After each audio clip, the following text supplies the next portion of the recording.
कभी आपको लगा कि कोई शख्स आपकी जिंदगी को अपनी गेम की तरह कंट्रोल कर रहा है? पहले तारीफ, फिर ताना, पहले प्यार, फिर इग्नोर, और फिर धीरे धीरे आपको महसूस होने लगता है कि आपकी सेल्फ स्टीम, इज्जत नफ्स उनके हाथों में है। ये सिर्फ उनका टॉक्सिक बिहेवियर नहीं बल्कि एक नार्सिसिज्म का मास्क हो सकता है। मैं प्रोफेसर डॉक्टर अली मुफ्ती एक साइकेट्रिस्ट हूँ। रोजाना मैं ऐसे लोगों को देखता हूँ जो नार्सिसिज्म का शिकार होते हैं। आज की इस वीडियो में आप जानेंगे कि नार्सिसिस्ट पर्सनैलिटी डिसऑर्डर असल में होती क्या है, कैसे किसी भी रिश्ते में इमोशनल अब्यूज को समझा जा सकता है और पहचाना जा सकता है, क्या वो रेड फ्लैग्स हैं एक नार्सिसिस्ट पर्सनैलिटी डिसऑर्डर के जो कि आप जल्दी आइडेंटिफाई कर सकते हैं, और सबसे इंपॉर्टेंट आप अपने आप को या अपने किसी प्यारे को ऐसा रिश्ता स्टार्ट होने से पहले ही बचा सकते हैं। दोस्तों, अक्सर लोग समझते हैं कि नार्सिसिज्म सेल्फ लव या सेल्फ कॉन्फिडेंस है, लेकिन असल में ये एक डीपली डैमेजिंग पैटर्न है जो रिश्तों को और मेंटल हेल्थ को बहुत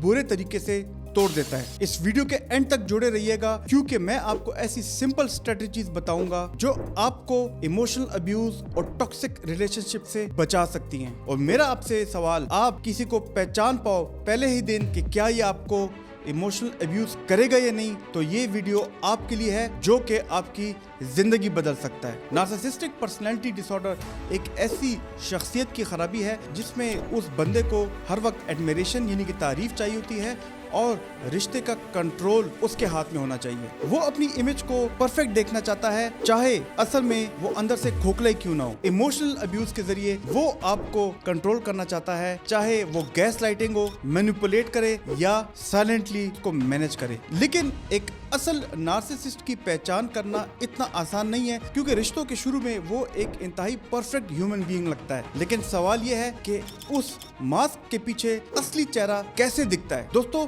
नार्सिसिस्टिक पर्सनैलिटी डिसऑर्डर के बंदे हमेशा क्रिटिसिज्म करते रहते हैं अपने पार्टनर पर। वो जोक्स करेंगे और वो भी डिस्गाइज्ड होंगे, लेकिन उसके पीछे छुपी होगी तनकीद या ताना, और आखिर में वो कहेंगे कि मैं तो बस मजाक कर रहा था। वो आपके साथ गैस लाइटिंग भी करेंगे, यानी कि आपकी ही रियलिटी को क्वेश्चन करेंगे और आपको आखिर में कसूरवार ठहराएंगे कि तुम्हें ही गलत याद था। लव बॉम्बिंग और फिर आखिर में डिवैल्यूएशन, यानी कि कभी तो एक्सट्रीम प्यार और उसके बाद इग्नोर और उसके बाद तंज और तानों के मिसाइल। ये अपने हाथ में डिसीजंस का कंट्रोल रखना चाहते हैं, यानी कि आपके कपड़े, आपके क्लोथ्स, आपकी ज्वेलरी, आपका परफ्यूम, ये सब कुछ। बल्कि वो तो ये भी चाहते हैं कि जो आप सोचती हैं ये लोग कंट्रोल करें। क्या वजह है इसकी? तो इसके पीछे छुपी है इनकी साइकोलॉजी। एक नार्सिसिस्ट बंदे की होती है फ्रेजाइल सेल्फ एस्टीम, यानी कि जो उनकी इज्जत नफ्स होती है वो बहुत कच्ची होती है और छोटी सी बात पे भी उनका कॉन्फिडेंस टूट जाता है, तो लिहाजा उसके लिए वो करते हैं प्रोजेक्शन। ये एक ऐसा डिफेंस मैकेनिज्म है हमारी साइकोलॉजी का जिसमें वो अपनी गलतियों का कसूरवार अपने पार्टनर को ठहराते हैं, यानी कि बाहर से तो एरोगेंट, मगरूर, लेकिन अंदर से खोखले और इनसिक्योर। अगर वो अपने पार्टनर को कंट्रोल ना करें और उनको बार बार उनका पार्टनर और उनके दोस्त और उनके कोलीग्स उनकी तारीफ ना करें, उनकी एडमायरेशन ना करें, तो उन्हें लगता है कि वो कुछ भी नहीं। तो इसीलिए उनकी कोशिश है कि वो दूसरों को नीचे दिखाएं और इससे उनको लगता है कि वो खुद ऊपर हैं। लेकिन ये इनसिक्योरिटी एक नार्सिसिस्ट पर्सनैलिटी डिसऑर्डर के बंदे की अपनी नहीं है, इसका मेंटल हेल्थ इंपैक्ट उनके पार्टनर पे और उनके कोलीग्स पे भी पड़ता है। और ये इंपैक्ट कितना डेंजरस हो सकता है, रिसर्च के मुताबिक ये देखा गया है कि वो बंदा जो कि एक नार्सिसिस्ट पर्सनैलिटी डिसऑर्डर के साथ रिलेशनशिप में हो, उनकी इज्जत नफ्स, सेल्फ एस्टीम बिल्कुल टूट जाती है। बार बार के तानों और तंज की वजह से वो डिप्रेशन में चली जाती हैं, उनका मिजाज, मूड उदास रहता है, उनको बार बार रोना आता है, वो हर वक्त नेगेटिव थॉट्स करती हैं, यानी कि वो अपनी एग्जिस्टेंस को लेके ही क्वेश्चन करती हैं कि मैं क्यों हूँ उस दुनिया में, और लगता है कि मैं एक फेलियर हूँ और मैं कोई अच्छा काम कर ही नहीं सकती। इस कॉन्स्टेंट गिल्ट, पछतावा और सेल्फ डाउट की वजह से वो जिंदगी में बड़े बड़े प्रोडक्टिव काम ही नहीं कर सकते, हालांकि उनकी कैपेसिटी बहुत ज्यादा होती है। उनको कभी कभी एंजाइटी भी रहती है कि क्या मेरे पार्टनर को ये पसंद आएगा। वो डिप्रेशन में तो होती भी हैं, लेकिन नार्सिसिस्ट पर्सनैलिटी के ताने इतने सख्त होते हैं कि उन तानों को लेकर वो पोस्ट ट्रॉमेटिक स्ट्रेस डिसऑर्डर में भी चली जाती हैं। और ऐसे पार्टनर्स को मैं रोजाना देखता हूँ और ट्रीट भी करता हूँ। ऐसे टॉक्सिक रिलेशनशिप में पार्टनर को ये भी लगता है कि मुझे अपने पार्टनर को छोड़ देना चाहिए, लेकिन अंदर ही अंदर से उनको गिल्ट फीलिंग भी होती है कि शायद ये अंदर से टूट ना जाए, लेकिन असल आप टूट रहे होते हो।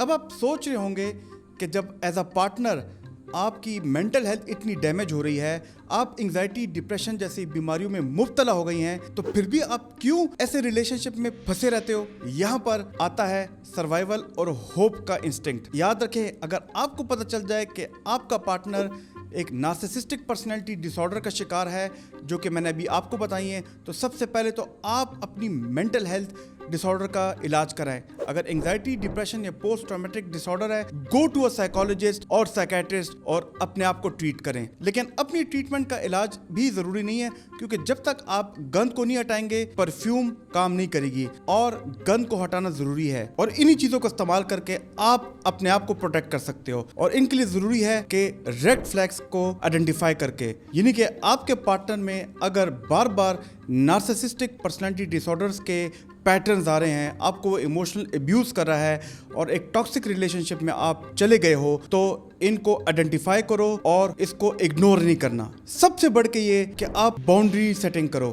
یعنی کہ آپ اپنی اسپیس اور اپنے ڈیسیجنز کو خود کنٹرول کرو, نہ کہ کوئی اور کنٹرول کرے. اس کے لیے آپ کو اس سے بیٹھ کے بات کرنی پڑے گی, اس سے سمجھانا پڑے گا کہ یہ میری اپنی باؤنڈری سیٹنگ ہے اور یہ میری زندگی ہے اور میرا اختیار. یاد رکھیں, اس میں سب سے امپورٹنٹ رول آپ کے ایک سپورٹ سسٹم کا ہے.